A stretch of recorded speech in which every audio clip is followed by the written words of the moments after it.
ဒီမှာတော့ကျွန်တော်တို့ကိုရီးယားစာလေ့လာခဲ့တာ base lesson 9ကိုရောက်သွားပြီပေါ့နော်ဆိုတော့ဒီနေ့ကျွန်တော်တို့တင်ရမယ့်သင်ခန်းစာကြတော့အတက်တန်9မျိုးရဲ့အကြောင်းကိုလေ့လာမှာဖြစ်တယ်ဆိုတော့အတက်တန်ဆိုတာဘာလဲဆိုတာကိုကြည့်အောင်အတက်ဆိုတာဘာကိုပြောရလဲတဲ့လူရဲ့အတက်ကိုပြောတာမဟုတ်ဘူးပေါ့နော်ဆိုတော့အရင်ဆုံးကျွန်တော်တို့မြန်မာစာပေမှာရှိတဲ့အတက်တွေကိုလေ့လာကြည့်အောင်ဆိုတော့ဒီမှာဆိုလို့ရှိရင်မြန်မာစာပေဒါဆိုနားငယ်အတက်ဒါဆိုတောင်းဖို့အတက်အဲ့ဒါကိုအတက်လို့ခေါ်တယ်ပေါ့ဒါမှဥမာကြည့်အောင်ဒါဆိုလို့ရှိရင်ပတ်တန်နဲ့အလုတ်လို့ရေးထားတာအဲ့အလုတ်ကိုကျွန်တော်ပတ်တန်နဲ့လုတ်လို့ရတာအဲ့ဒါကိုတောင်းဖို့အတက်နဲ့တော့လုတ်လို့မရဘူးဟုတ်ပြီနော်အလုတ်ကိစ္စဘာညာကိုပြောတာဖြစ်တယ်ပေါ့နော်အဲ့ဒါကိုကြည့်အောင်အထုပ်ဒါဆိုလို့ရှိရင်ပတ်တန်နဲ့ထုတ်တာပတ်တန်နဲ့ထုတ်တာအထုပ်ကဘာဖြစ်မလဲလူချင်းမင်းတို့နောက်တစ်ခုအောင်ဒါဆိုလို့ရှိရင်တောင်းဖို့အတက်နဲ့ထုတ်တာဒီအပေါ်အထုပ်နဲ့အောက်ကထုပ်နဲ့ဘာကွာလဲအထိပ္ပယ်မတူဘူးနော်အတန်ထွက်ကတော့အထုပ်လိုပဲမြန်မာတွေကအထုပ်လိုပဲအတန်ပြောလိုက်တာအထုပ်ဆိုလို့ရှိရင်အဲ့အထုပ်ကဘာလ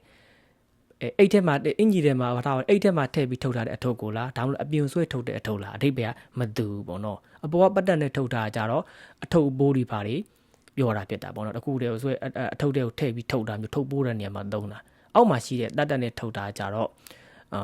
အပြင်ကိုဆွဲထုတ်တဲ့ဟာမျိုးပြောတာဖြစ်တယ်အိတ်ထဲမှာရှိတဲ့ဟာကိုအပြင်ဆွဲထုတ်တာဆိုတော့အတန်ထက်ကအတူတူရဲ့အထိပ္ပယ်မတူတော့ဘူးဘာလို့လဲဆိုလို့ရှိရင်နောက်မှရှိတဲ့အတက်ကကွာနေလို့မို့လို့ဟုတ်ပြီနော်နောက်တစ်ခုကြည့်မယ်လာကာတာလက်လာရေးချပတ်တက်ကလက်ပဲအတန်တက်ကတော့လက်ပဲကျွန်တော်မြန်မာစကားပြောမှာကာကြီးနဲ့လက်သွားလားဘာနဲ့လက်သွားလားဆိုတာဒီတစ်လုံးနဲ့ကြားုံနဲ့အဓိပ္ပာယ်မတိနိုင်ဘူးဟုတ်တယ်နော်ပါဇက်ရဲ့အနေထားဘယ်လိုရှိလဲဆိုတာလေကိုကပဲမြန်မာလူမျိုးဖြစ်လို့လားမသိဘူးဂိမ်းမဆိုင်မိဘူးပေါ့နော်အဲ့ဒီကကြတော့အပေါ်ကလက်ကကြတော့ကျွန်တော်ခန္ဓာကိုယ်မှာရှိတဲ့လက်တွေကိုပြောတာဒါမှမဟုတ်လင်းလက်ဒီဆိုလို့ချင်းလေကိုကာကြီးနဲ့လက်တလားမသိဘူးကျွန်တော်တော့မသိတော့အောက်မှာရှိတဲ့လက်ကကြတော့လက်ပေးလက်ယူစုလက်တို့အဲ့ဒီနေရာမှာတုံးတယ်လက်ဆိုတော့အတန်တက်ကတော့တူမယ်လို့ရေးပုံရေးနေမတူဟုတ်ပြီနော်နောက်တစ်ခုကြောက်ဒါဆိုလို့ရှိရင်ဘယ်လိုတန်ထွက်လဲပူစိန်လို့လည်းထွက်တယ်ပတ်စိန်လို့လည်းထွက်မယ်ပေါက်စိန်လို့လည်းထွက်မယ်ဟုတ်ပြီနော်ဟိုပစ္စည်းလက်နက်ပေါ့နော်တူရီလက်နက်ဒီပါဆိုပစ္စည်းကိရိယာဆိုလို့ရှိရင်တော့သူ့ပေါက်စိန်လို့အတန်ထွက်တာပေါ့နော်ရေးရတော့ပူစိန်ဒါပေမဲ့လို့ပေါက်စိန်လို့အတန်ထွက်ကြတယ်နောက်တစ်ခုကကြတော့ဒါကြတော့သူ့ကိုကြတော့ဒေါ်ပေါက်စိန်လို့တန်းထွက်လာဒေါ်ပုစိန်ဆိုတဲ့နာမည်ရှိတယ်ကြာကြောင်တို့ရွာမှာတော့ရှိကျွန်တော်ရွာမှာလို့ရှိရင်ဒေါ်ပုစိန်ဆိုတဲ့နာမည်ရှိတယ်သူဆိုလို့ရှိရင်ဒီမှာကြည့်လေအပေါ်ကကြတော့ပေါက်စိန်လို့တန်းထွက်တယ်ပတ်စိန်လို့တန်းထွက်တာလည်းရှိတယ်အောက်မှာကြတော့ရေးတဲ့အမှန်တိုင်းပဲပုစိန်လို့ပဲထွက်တာဟုတ်ပြီနော်ရေးပုံရေးနေတူမယ်လို့အတန်ထွက်ပုံကြီးမတူပြန်ဘူးဒီမှာကြောက်ရေးစိန်ဒီမှာဆိုလို့ရှိရင်မတ်တက်နဲ့စိန်တာဖြစ်သွားပြီအတန်ထွက်ကတော့အတူတူပဲနတ်တက်နဲ့စိန်တာနဲ့မတ်တက်နဲ့စိန်တာနဲ့မတူဘူးဟုတ်ပြီနော်ဆိုတော့ကိုရီးယားစာကိုပြန်ကြည့်အောင်ကိုရီးယားစာမှာဆိုလို့ရှိရင်ရှေ့မှာကျွန်တော်တို့လေ့လာတင်ယူခဲ့တာကြတော့ B ပါမယ်အခြေခံသရပါမယ်ပေါင်းဆက်သရပါမယ်ဒါတွေနဲ့ပဲတင်လာခဲ့ရတာအခြေခံ B ရဲ့အခြေခံသရရဲ့ပေါင်းဆက် B ရဲ့ပေါင်းဆက်သရရဲ့ဆိုပြီးတင်လာခဲ့တာအတက်တွေမပါဘူးဆိုတော့ကိုရီးယားစာပေအတက်တွေကဘယ်မှာရှိလဲဆိုလို့ရှိရင်သရရဲ့အောက်မှာရှိတယ်ဒီက U ရဲ့အောက်မှာပဲဒီကအောက်မှာရှိတဲ့အတက်ကိုရေးလို့ရတာ B မှာရေးလို့မရဘူးရှေ့မှာလည်းရေးလို့မရဘူးဒီမှာလို့ရှိရင်ဘာအာတက်ဆိုပြီးခေါ်တယ်ဒါကြတော့စာအာနာတက်လာဥမာတက်ဘာအေဂါတက်ဆိုပြီးတော့ခေါ်ကြတာပေါ့နော်ဆိုတော့စာရေးမယ်ဆိုရင်တော့ဟိုအောက်မှာပဲရေးလို့ရတယ်ပေါ့နော်ဘေးမှာရေးလို့မရဘူးအပေါ်မှာလည်းရေးလို့မရဘူးဒီဘီနဲ့တရရဲ့အောက်မှာပဲအတက်ကိုရေးလို့ရတာဟုတ်ပြီဒါလို့ရှိရင်ကိုရီးယားစာပြီးအတက်ကိုတိသွားပြီဆိုတော့ဒါလို့ရှိရင်ဆက်လေးလိုက်ကြည့်အောင်ကိုရီးယားစာမှာဆိုလို့ရှိရင်အတက်တန်ဟာ9မျိုးပဲရှိတယ်ဘီတွေအများကြီးရှိတယ်ဘီဘယ်နှလုံးလဲဘီ16လုံးရှိတယ်ဒါပေမဲ့လို့အတက်ကကြတော့9မျိုးပဲရှိတယ်အတန်ပေါ့နော်အတက်တန်က9မျိုးပဲရှိအတက်တွေကအများကြီးရှိတယ်ဒါပေမဲ့အတန်9မျိုးပဲရှိတယ်လို့ပြောတာဖြစ်တယ်ဒါတွေကအတက်တွေကြီးပဲပေါ့နော်ဘီရဲ့16လုံးကတော့အတက်တွေကြီးပဲပေါ့ဒါပေမဲ့လို့အတန်ကကြတော့9မျိုးပဲရှိတယ်လို့ဆိုလိုချင်တာဖြစ်တယ်ဘာလို့လဲဆိုလို့ရှိရင်ဂါအတက်ပဲဖြစ်စေခအတက်ပဲဖြစ်စေကအတက်ပဲဖြစ်စေသူ့ကိုကျွန်တော်တို့ကဂါအတန်ထွက်ပြရမယ်ကိုရီးယားလို့ဆိုလို့ရှိရင်တော့ဂါအတန်အင်္ဂလိပ်လို့ဆိုလို့ရှိရင်K တန်နဲ့ထွက်ပြရတယ်ဟုတ်ပြီနော်ဒီမှာကြည့်အောင်ဒါဆိုလို့ရှိရင်ဂါဦးဂါတက်အောခါတက်ဘာအာကတက်ဘလို့ပဲရေးထားကျွန်တော်တို့ကဂါအတက်တန်လေးနဲ့ပဲထွက်ပြရမယ်လို့ပြောတာဖြစ်တယ်နားလည်လားမသိဘူးနောက်တစ်ခုကကြတော့ဒုတိယတက်နာတက်ပေါ့နော်နာတက်ဆိုရင်တော့ကျွန်တော်တို့ကနာအတက်ပဲနာအတန်ပဲထွက်ပြရမှာပေါ့နော်ဒါလို့ရှိရင်နာဦးနာတက်အင်္ဂလိပ်ဆိုလို့ရှိရင်သူ့ကိုအန်နင်ဆိုတဲ့အတန်နဲ့ထွက်ပြရမယ် ဟုတ်ပြီနော်ဒါလို့ရှင်စာအိုနာတဲ့သူကတော့တစ်မျိုးပဲရှိတယ်နောက်တစ်ခုကြည့်အောင်တတိယဆင်ဒီဥစ္စာကြာနည်းနည်းလေးမိတက်တယ်ပေါ့ကြားလို့ရှင်မိသွားတယ်လောစေတော့မှတ်မိမယ်ကြာရင်မိသွားမှာဖြစ်တယ်သူကကြာတော့ဓာရယ်ထရယ်စဂျချဟအဲ့အတက်ဒီအားလုံးကိုကျွန်တော်တို့ကဓာအတန်တစ်မျိုးပဲထွက်ပြရမယ်လို့ပြောတာဖြစ်တယ်ဓာအတန်အင်္ဂလိပ်လိုဆိုလို့ရှင်တော့သူ့ကိုတီလို့ခေါ်တယ်ပေါ့နော်တီအတန်တစ်မျိုးပဲထွက်ပြရမယ်ဒီမှာဆိုလို့ရှင်ဂါအိုဓာတက်ဘာအာထတက်အာအိုစာတက်အာအီစာတက်နာအာဂျာတက်ကာအိုချတက်အာဥဟာတဲ့အိုခလိုက်တာဆိုတော့ဘလို့အဒီတက်ဒီဘလို့ပဲဖြစ်စေကျွန်တော်တို့ကဓာတ်အတန်တစ်မျိုးပဲထွက်ပြရမယ်လို့ပြောတာဖြစ်တယ်ဒီတက်တွေရောက်လို့ရှိရင်ကျူးဆိုင်ပြီပေါ့နော်ဆိုတော့နောက်တစ်ခုကြည့်အောင်နောက်တစ်ခုကကြတော့လာတက်ကတော့သူ့ကိုရီးယားလိုလာအတန်ပဲထွက်ပြရမယ်ဒီမှာလို့ရှိရင်ရှီယာစနဲ့အော်နဲ့ရေးထားတယ်ဒီမှာကြတော့အာဥလာတက်ကိုရီးယားတန်လာအတန်ပဲထွက်ပြရမယ်အင်္ဂလိပ်လိုဆိုလို့ရှိရင်သူ့အလင်တန်နဲ့ထွက်ပြရမယ်ဟုတ်ပြီနော်နောက်တစ်ခုကြည့်မယ်နောက်တစ်ခုကကြတော့မတက်ကိုလည်းမအတန်တစ်မျိုးပဲထွက်ပြရမယ်မအတန်ဆိုတော့ဒီမှာကြည့်ဘာအိုမတက်အင်္ဂလိပ်လိုဆိုလို့ရှိရင်သူအမင်တန်နဲ့ထွက်ပြရမယ်ဟုတ်ပြီနော်နောက်တစ်ခုဆက်ကြည့်မယ်အတက်ကဘာပဲဖြစ်စေဖပဲဖြစ်စေသူကျွန်တော်ကဘာအတန်ထွက်ပြရမယ်ဒီမှာအာအီဘာတက်အာဖတက်တို့နှမျိုးလုံးဘာအတန်တစ်မျိုးနဲ့ပဲထွက်ပြရမယ်အင်္ဂလိပ်လိုဆိုလို့ရှိရင်သူ့ပီအတန်လို့ခေါ်တယ်ဒီမှာဆိုလို့ရှိရင်ဒါအော်ဘာတက်ဒါအော်ဖတက်ဘယ်လိုပဲရေးကျွန်တော်ကပီတန်ဖတန်နဲ့ပဲထွက်ပြရမယ်နောက်ဆုံးတစ်ခုကကြတော့အာတက်ကိုတော့အာအတန်ပဲထွက်ပြရမှာပေါ့ဂါအာတက်အင်္ဂလိပ်လိုဆိုလို့ရှိရင်သူ ng ဆိုတဲ့အတန်နဲ့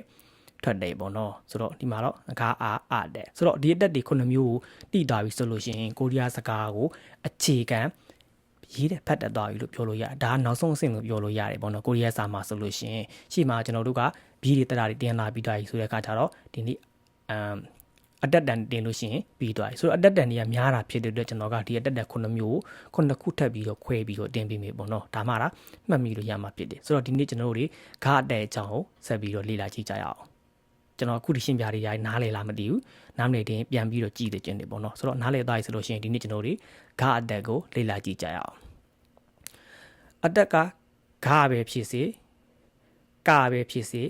ခပဲဖြစ်စေနောက်ပြီးတော့ဒီလိုမျိုးနှလုံးသွဲလေးလာတတ်တယ်ဒီလိုမျိုးလာကတတ်တယ်နောက်တစ်ခုကကြတော့ဂါစာတက်နှလုံးသွဲတက်ပေါ့နော်ဒါတစ်လုံးချင်းတက်ဒါနှလုံးသွဲတက်လေးဒါဆိုဂါအာလာကတက်ဂါအာဂါစာတက်ဘယ်လိုပဲလာကျွန်တော်တို့ကကိုရီးယားလိုဆိုလို့ရှိရင်ဂါအတန်ထွက်ရမယ်အင်္ဂလိပ်လိုဆိုလို့ရှိရင်ကေတန်ထွက်ရမယ်နားလည်ရနော်ဘယ်လိုတက်ပဲလာဂါအတန်ပဲထွက်ပြရမယ်ဟုတ်ပြီဥပမာကြည့်အောင်အာအောဂါတက်အာအောကာတက်အာအောခတက်အာအောလာဂါတက်အာအောဂါစာတက်ဘယ်လိုပဲလာကျွန်တော်တို့ကအာအောဂါအတန်ပဲထွက်ပြရမယ်လို့ပြောတာဖြစ်တယ်ဟုတ်ပြီနော်ဒါဆိုလို့ရှိရင်ကျွန်တော်တို့အတန်တွက်လေးတွေစားပြီးတော့လေ့လာကြည့်အောင်အဲ့ဒီဂါအတက်ကဘာနဲ့တူလဲဆိုလို့ရှိရင်ရှေ့မှာကျွန်တော်တို့တွေဂါအာကိုကြတော့ဂါလို့မြန်မာလိုထွက်လာခဲ့ကြတာပေါ့နော်ဒါမြန်မာလိုကအင်္ဂလိပ်လိုဆိုလို့ရှိရင်သူ့ကို GAR ဂါဆိုတဲ့အတန်နဲ့ထွက်လာခဲ့ကြတာအနည်းဆုံးပေါ့နော်ဆိုတော့ဒီနေ့ကြာကျွန်တော်တို့ကအောက်မှာဂါတက်လေးထည့်တာဖြစ်တဲ့အတွက်အင်္ဂလိပ်လိုဆိုလို့ရှိရင် K လေးထည့်ပြီးပေါင်းလိုက်ပုံစံလေးဖြစ်သွားတယ်လို့ပြောလို့ရတယ် GRK ဘယ်လိုတောင်းထပ်မလဲမြန်မာလိုဆိုလို့ရှိရင်တော့ဂါတက်ဟာအောက်ကမြင့်အတန်လေးလို့ပြောလို့ရတယ်ဂါအောက်ကမြင့်ဆိုတော့ဂါဒါမဲ့လို့အဲ့ဒီဂါဆိုတဲ့အတန်ကဘယ်လိုပြောရမလဲဆိုလို့ရှိရင်ကျွန်တော်ကိုရီးယားစာတွေဘီးတွေကိုဘယ်လိုဖန်တီးခဲ့တယ်လို့ပြောခဲ့ဘူးတယ်မလားရှေ့မှာကျွန်တော်အချင်းပေးပြီးတင်ခဲ့ပြီးတယ်ဘာကြောင့်တင်တာလဲဆိုလို့ရှိရင်ဒီအတက်တန်ကြီးကြောင့်တင်ပေးရတာဆိုတော့ဂါကိုကြာသူတို့ဘယ်လိုဖွဲ့စည်းတာလဲဆိုလို့ရှိရင်ရှားရဲ့အရင်ကအာကောင်ပိတ်နေတဲ့အတန်လို့ပြောထားတယ်လीအဲ့ဒီခါကျတော့ဒီကဂါအာဂါတက်ကိုတုံးမယ်ဆိုလို့ရှိရင်ဂါကျွန်တော်ရဲ့ရှားဂါအတန်လေးပေါအောင်ရှားအရင်ကိုပိတ်ပေးထားမှရမှာဂါဆိုပြီးတော့ရှားဖျားကော့ထားလို့မရဘူး၊ကွေးထားလို့မရဘူး၊ဖြန့်ထားလို့မရဘူးဒီတန်းကွေးနေမှအတန်တက်လို့ရမှာဘာလို့လဲဆိုလို့ရှိရင်အင်္ဂလိပ်စာလေ့လာဖို့တည်နေပြီပေါ့နော်ဒါဆိုလို့ရှိရင် DUCK duck နောက်မှာ K တန်လေးပါတယ်ဟုတ်တယ်နော်ဒါ K အတက်ပေါ့ကိုရီးယားလို့ဆိုလို့ရှိရင် K အတက်ပုံစံဖြစ်သွားတာပေါ့ DUCK ဆိုရင် duck K တန်လေးပါတယ်နောက်တစ်ခုကြောက် DUSD dust အတန်တက်ကတော့ dad ပေါ့နော် dad ပဲအပေါ်လည်း dad ပဲအောက်ကလည်း dad ပဲ မြန်မာလိုဆိုလို့ရှိရင်ဒါပေမဲ့မတူဘူးလीဟုတ်တယ်နော်ဓာတ်တွေတာတာဓာတ်နဲ့ဓာတ်တွေကတာဓာတ်နဲ့ဓာတ်တွေတတ်ဓာတ်နဲ့မတူမြန်မာလူကတော့ဓာတ်ပဲထက်တာမြန်မာပြည်စကားပြောမှကြတော့အတက်တန်အဲ့လောက်ကြီးမဆိုင်ဘူးဒါပေမဲ့ကိုရီးယားစာအင်္ဂလိပ်စာမှာဆိုလို့ရှိရင်နောက်ဆုံးပိတ်ကဘာလဲဆိုတာအရင်ရေးကြည့်သွားတယ်နားလေရနော်ဒီနေ့တင်မှာကြတော့ DUSD dust ကိုတင်မှာမဟုတ်ဘဲနဲ့ DUCK duck ဆိုတဲ့ K တန်လေးပါတဲ့အတက်ကိုတင်ရမှာဖြစ်တယ်ဒါလို့ရှိရင်ဂါတက်ကဘလို့အတန်ထွက်မလဲဘလို့တတိထားပြီးအတန်ထွက်မလဲဆိုတာကိုနားလည်လိမ့်မယ်လို့မျှော်လင့်နေပေါ့နော်ဆိုတော့ကျွန်တော်တို့နောက်မှချက်ကြည့်အောင်ဂါအာကိုကြတော့ဂါအာကိုကြဂါလို့လာတယ်ဂါအာဂါတက်ကြတော့ဂါဆိုပြီးတော့အတန်ထွက်တယ်ဂါရှားလေချောင်းတော့ပိတ်ပေးရမယ်ပေါ့နော်နောက်တစ်ခုကြည့်အောင်ဂါယာကိုကြတော့ဂယာအင်္ဂလိပ်လိုဆိုလို့ရှိရင်အနည်းဆုံး GYR ဂယာမြန်မာလိုဆိုလို့ရှိရင်ကာငယ်ကရပ်လိုက်ရာဆိုပြီးတော့ထွက်လာတယ်အဲ့အောက်မှာကျွန်တော်တို့ကဂါတန်လေးထည့်လိုက်မယ်ဆိုလို့ရှိရင်ကေတန်လေးပါထားမယ်ဂါတန်လေးပါထားပြီးတော့ဂယ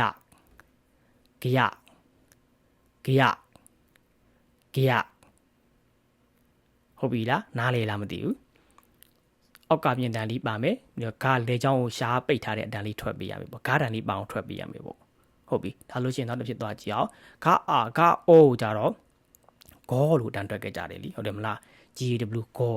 တို့ကငယ်ချာဂေါအဲ့ဒီအောက်မှာဂါတန်လေးထည့်လိုက်မယ်ဒါဆိုလို့ရှိရင်အောက်မှာအင်္ဂလိပ်လိုဆိုလို့ရှိရင်ကေတန်လေးပါထားတယ်မြန်မာလိုဆိုလို့ရှိရင်အောက်ကပြင်တန်လေးပါထားပြီးတော့ဂေါအဆင်ပြေလားနောက်ကလိုက်ထွက်တာအဆင်ပြေလားဂေါဟုတ်ပြီနော်နောက်တစ်ခုတော့ကြည့်အောင်ဂါနဲ့ယောနဲ့ပေါင်းတော့ဂယောဆိုပြီးတော့တန်ရွက်ကြတယ်တွေ့အောက်မှာဂါတန်လေးထည့်တဲ့ခါကျတော့အောက်ကမြန်တန်လေးထွက်မယ်ကေတန်လေးပါမယ်ဂါတန်လေးပါပြီးတော့ဂယော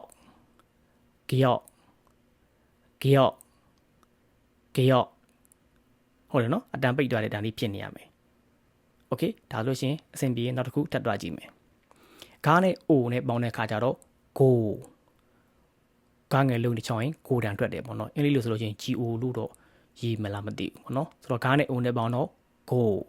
အဲ့ဒီအောက်မှာဂါတန်လေးထည့်တဲ့ခါကျတော့ဂါအိုဂါတက်ဆိုတော့ကို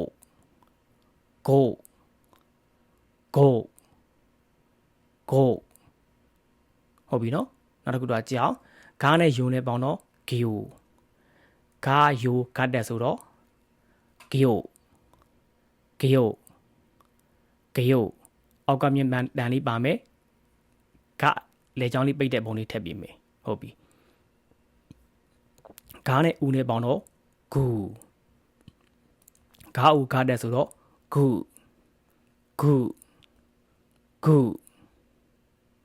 โอเคစင်ပြေတယ်နော်နောက်တစ်ခုတော့ကြည့်အောင်ဂါနဲ့ယူနဲ့ပေါင်းတော့ဂယူဂါယူဂါတက်ဆိုတော့ဂယူโอเคနောက်တစ်ခုတော့ကြည့်မယ်ဂါနဲ့ဥနဲ့လာပါပြီလူကြီးမျိုးတို့အရင်တဘောကြမယ် meaning လေးဂါနဲ့ဥနဲ့ပေါင်းတော့ဂူโอเคလူအောက်မှာဂါတက်ထဲတော့တိတ်မထူတော့ဘူးပေါ့နော်ငကွာမအောက်ကမြင်နဲ့ပါထားပြီးသားဆိုတော့ဂါဥဂါတက်ဆိုတော့ဂူ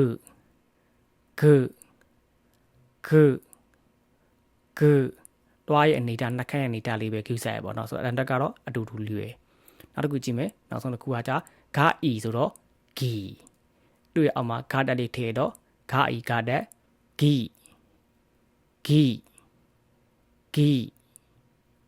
ဟုတ်ပြီနော်ဒါလို့ရှိရင်ကျွန်တော်တို့တွေအာယာအော်ယောနဲ့အကုန်အခြေခံတရနဲ့အကုန်ပေါင်းတက်သွားပြီပေါ့နော်ဆိုတော့နောက်မှာကျွန်တော်တို့တွေဒီမှာကြည့်အောင်ဂါအာဂါတက်လဲဂါတန်ထွက်ဂါတက်တန်ထွက်ပေးရမယ်ဂါအာဂါတက်လဲဂါတက်ထွက်ပေးရမယ်ဂါအာခါတက်လဲ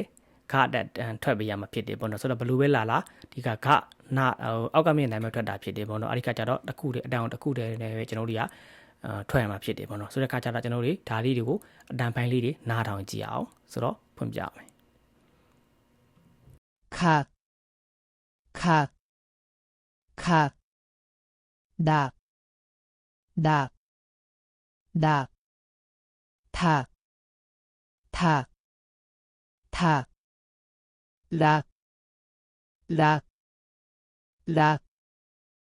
ဒါထ 막, 막,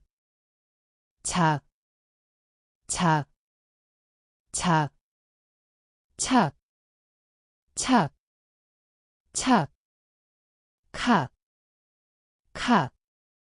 칵, 탁, 탁, 탁, 팍, 팍, 팍, 학, 학, 학. โอเคအဆင်ပြေလားအတန်ပိုင်း AI နဲ့လောက်ထားတာဖြစ်တဲ့အရင်ရဲ့တဘာဝတော့မကြောက်ဘူးပေါ့နော်ဒါအနည်းသက်ဆုံးပဲနားထောင်လို့ရအောင်လုပ်ပေးထားတာဖြစ်တယ်ပေါ့နော်ဆိုတော့အဲ့ဒီအတန်ပိုင်းလေးကိုနားမလဲတင်တက်ကနားလိမ့်မယ်ပေါ့နော်နားထောင်မယ်ပေါ့နော်ဆိုတော့နောက်တစ်ခုတွားကြည့်အောင်ဒီကကျွန်တော်တို့ all နဲ့တွဲကြည့်အောင်ယာနဲ့တွဲအောင် sorry ပါဆိုတော့ကားနဲ့ယာနဲ့ပေါင်းတော့ဂရာအောက်ကမြေထဲတော့ဂရဆိုပြီးတော့အတန်ထွက်တာတယ်ကျန်တဲ့အရာကြီးလေးအဲ့လိုပဲပေါ့နော်ဘယ်လိုအတန်ထွက်တာလဲဆိုတော့အတန်ဖိုင်လေးကိုတခြားလေးနားထောင်ကြည့်အောင် 캬, 캬, 캬, 냐, 냐, 냐, 탁, 탁, 탁, 략, 략, 략, 약, 약, 약, 팍, 팍, 팍, 샥, 샥, 샥, 약, 약, 약, 착, 착, 착, 착, 착, 착, 캬, 캬, 캬, 탁, 탁, 탁, 팍, 팍, 팍, 샥, 샥, 샥. โอเคဒါပိုင်းနားထောင်လို့အဆင်ပြေလားမသိဘူးပေါ့နော်အရင်ကြီးတဲ့ဘာမှမကြောက်ဘူးပေါ့နော်နားထောင်လို့ဖြစ်အောင်ပဲအဓိကအတန်ထွက်တိသွားရင်ရပြီပေါ့နော်ဆိုတော့ဒီမီနစ်နေအားလုံးလဲသူတို့ရဲ့ဝေါ်ဝါဒထဲမှာအားလုံးပါနေတာမဟုတ်ဘူးပေါ့နော်အတန်ထွက်အောင်တက်တောင်ပဲအဓိကတင်ပေးရဖြစ်တယ်ပေါ့နော်စိတ်မပူနဲ့ဒီမီနစ်နေအားလုံးအတန်ထွက်ခက်တယ်ပြောနိုင်ပါမလားဆိုရင်စိတ်မပူနဲ့အကုန်လုံးဒီမီနစ်နေအကုန်လုံးပါနေတာမဟုတ်ဘူးပေါ့နော်ဆိုတော့ကျွန်တော်တို့နောက်တစ်ခုတော့ကြောက်ခါနဲ့အော်နဲ့ပေါင်းတော့ကိုခါအော်ခါတက်ဆိုတော့ကိုနားနဲ့အော်နဲ့ပေါင်းတော့နော်နားအော်ခါတက်ဆိုတော့နော်โอเคဆိုတော့အတန်ဖိုင်လေးကိုနားထောင်ကြည့်အောင် 콕, 콕, 콕, 넉, 넉, 넉, 턱,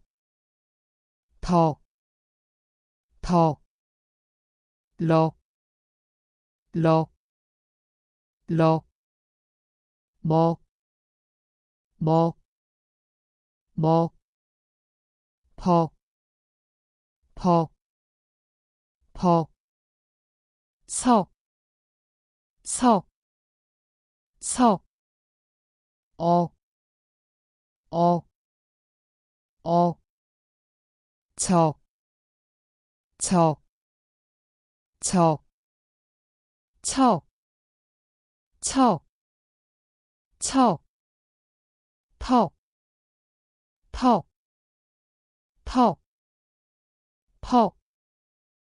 퍽, 퍽, 허, 허, 허. โอเคစင်မလာမလို့နောက်တစ်မျက်နှာသွားကြည့်အောင်ညီမကြတော့ခါနဲ့ယောနဲ့ပေါင်းတော့ဂေယိုခါယောခါတက်ဆိုတော့ဂေယိုနာနဲ့ယောနဲ့ပေါင်းတော့ညောနာယောခါတက်ညောဒါယောခါတက်ဒီယောโอเคနည်းနည်းလေးခက်မိတ်တယ်နဲ့နားထောင်ကြည့်အောင် 격, 격, 격, 력, 력, 력, 격, 격, 격, 력, 력, 력, 력, 력, 력, 벽, 벽, 벽, 셔, 셔, 翘腰腰腰操操操操操操跳跳跳跳跳跳票票票跳跳跳 Okay နောက်တစ်ခုတော့ကြည့်အောင်ဒီမှာကြတော့ဂါအိုဂါတက်ဆိုတော့ go နာအိုနာအိုဂါတက် no ဒါအိုဂါတက် do လာအိုဂါတက် lo မာအိုဂါတက် mo ဘာအိုဂါတက် bo စာအိုဂါတက် so အာအိုဂါတက် o ဂျာအိုဂါတက် jo ချာအိုဂါတက် cho ခါအိုဂါတက် ko ထာအိုဂါတက် to ဖာအိုဂါတက် po ဟာအိုဂါတက် ho okay နောက်တစ်ခုတော့ကြည့်အောင်ဂါယိုဂါတက်ဂယိုနာယိုဂါတက်ညိုဒါယိုဂါတက်ဒျိုလာယိုဂါတက်လျိုမာယိုဂါတက်မြို့ဘာယိုဂါတက်ဗျိုစာယိုဂါတက်ရှို့အာယိုဂါတက်ယိုဂျာယိုဂါတက်ဂျိုခါယိုဂါတက်ချိုခါယိုဂါတက်ကျိုထာယိုဂါတက်ထျိုဖာယိုဂါတက်ဖြိုဟာယိုဂါတက်ဟျိုဒါတွေဆိုလို့ရှိရင်အတန်ထွက်ရတာခက်တယ်မီးနဲ့မှာရှိလက်မရှိဘူးဒီထဲမှာလို့ရှိရင်ဒီကအာယိုဂါတက်ယုတ်ဆိုတဲ့မီးနေပဲအသုံးများတာတွေ့ရတယ်ပေါ့နော်ကျန်တဲ့ဟာတွေဆိုလို့ရှိရင်မတုံးတဲ့လောက်နီးပါပဲပေါ့နော်ကျွန်တော်တိတဲ့လောက်ဆိုလို့ရှိရင်ဒီတက်တွေမှာဆိုလို့ရှိရင်ဒီကအလဲတစ်လုံးအာယိုဂါတက်အဲ့တစ်လုံးကြက်လဲရတယ်ပေါ့နော်ကျန်တဲ့ဟာတွေကထွက်ရလဲခက်တယ်သုံးလဲမသုံးဘူးပေါ့နော်အဓိကအတန်အတွက်စီမင်းစည်းကမ်းသိအောင်လို့ပဲလေ့ကျင့်ရတာ哦ဆိုတော့အဲ့တစ်လုံးအဓိကကြံရပြီပေါ့နော်အဲ့ဒါကူကြောက်ဂါအိုဂါတက်ဆိုတော့ဂုနာအိုဂါတက်နုဒါအိုဂါတက်ဒုလာအိုဂါတက်လူမာအိုဂါတက်မုဘာအိုဂါတက်ဘူစာအိုဂါတက်စုအာအိုဂါတက်ဥဂျာအိုဂါတက်ဂျုချာအိုဂါတက်ချုခါအိုဂါတက်ခုထာအိုဂါတက်ထုဖာအိုဂါတက်ဖုဟာအိုဂါတက်ဟုဆိုတော့ဒီထဲမှာတော့သုံးတဲ့မီနီနည်းနည်းများတယ်ပေါ့နော်ဒါလေးနည်းနည်းလေးယူဆိုင်ပြီးတော့ကြက်လိမ့်မယ်နောက်တစ်ခုကြည့်အောင်ဂါယူဂါတက်ဂျုနာယူဂါတက်ညုဒါယူဂါတက်ဒျုလာယူဂါတက်လျုမာယူဂါတက်မြုဘာယူဂါတက်ဗျုစာယူဂါတက်ရှုအာယူဂါတက်ညုဂျာယူဂါတက်ဂျုဂျာယူဂါတက်ချုခါယူဂါတက်ကျုထာယူဂါတက်ထျုဖာယူဂါတက်ဖြူဟာယူဂါတက်ဟျုဒီထဲမှာဆိုလို့ရှိရင်လေသုံးတာဆိုလို့နှလုံးပဲရှိတယ်လာယူဂါတက်လျုဆိုတာသုံးတယ်အာယူဂါတက်ယုဆိုတဲ့သုံးတယ်အဲ့နှစ်ခုပဲသုံးတယ်ပေါ့နော်ကျန်တဲ့ဟာတွေကမသုံးတော့နီးပါဖြစ်တယ်ပေါ့နော်ဒီလာယူဂါတက်လျုတော့မှပဲအခြားဘီးနဲ့ပေါင်းပြီးအတန်ပြောင်းသွားတာရှိတယ်ပေါ့နော်ဆိုတော့ဒီနှစ်ခုပဲအဓိကကြံရတယ်ပေါ့နော်ကျန်တဲ့ဟာတွေမတုံးတလောက်နီးပါဖြစ်တယ်ပေါ့နော်တိတ်ပူစရာမလိုဘူးပေါ့နော်လာယူဂါတက်ကအာယူဂါတက်ကအဲ့နှစ်ခုပဲအဓိကထားပြီးလေ့ကျင့်ရတယ်ပေါ့နော်ဆိုတော့နောက်တစ်မျက်နှာသွားကြည့်အောင်ဆိုတော့ဒီအခန်းမှာလည်းအလိုပဲပေါ့နော်ဒီမှာဒါလည်းနည်းနည်းသုံးတယ်များတော့များတယ်ဆိုတော့ဒီဓာတ်လေးကိုကျွန်တော်တို့ခတ်တဲ့အတန်လေးပေါ့နော်ဒါလေးကိုတော့နည်းနည်းလေးဂူးစားလေးမှတင်တယ်ဆိုတော့အတန်ပန်လေးကိုနားထောင်ကြအောင်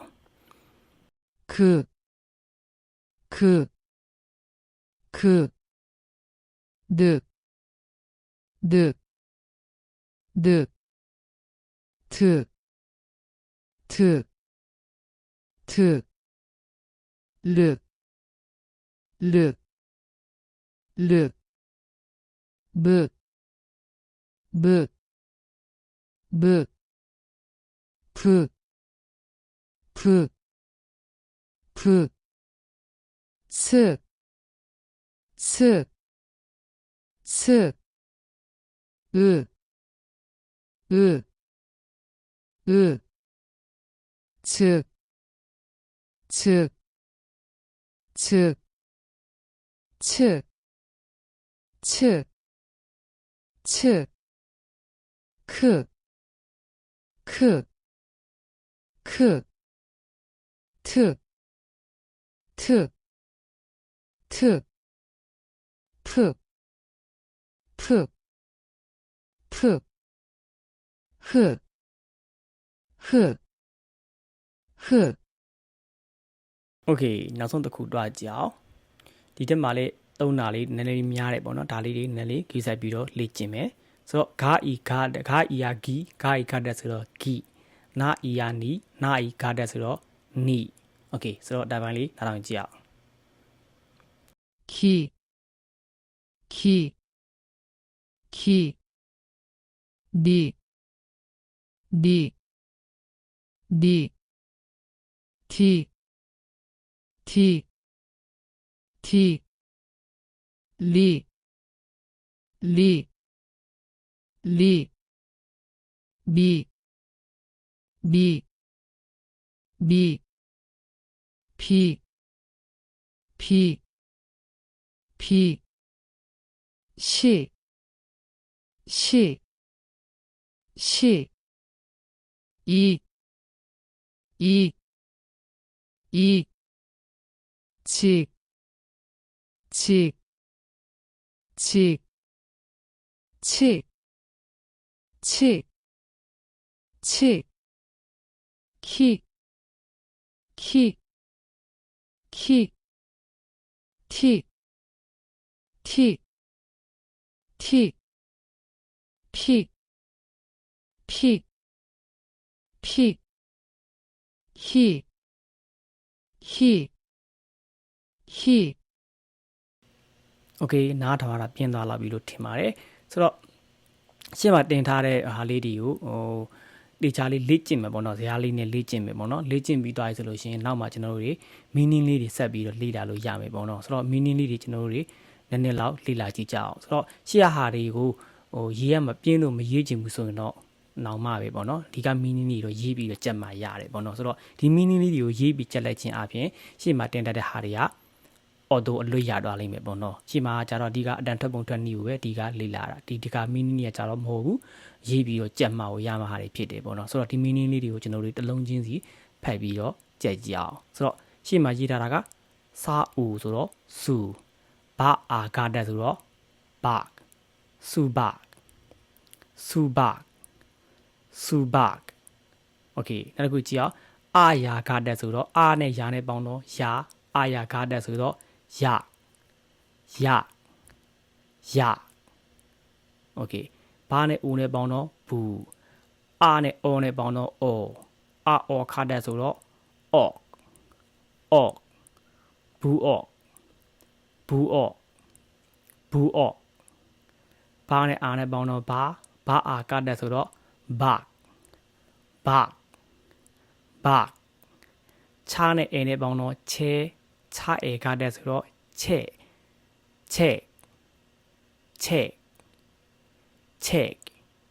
Okay အတန်တက်လေးတွေချလိုက်မှတ်မယ်ပေါ့နော်ဆိုတော့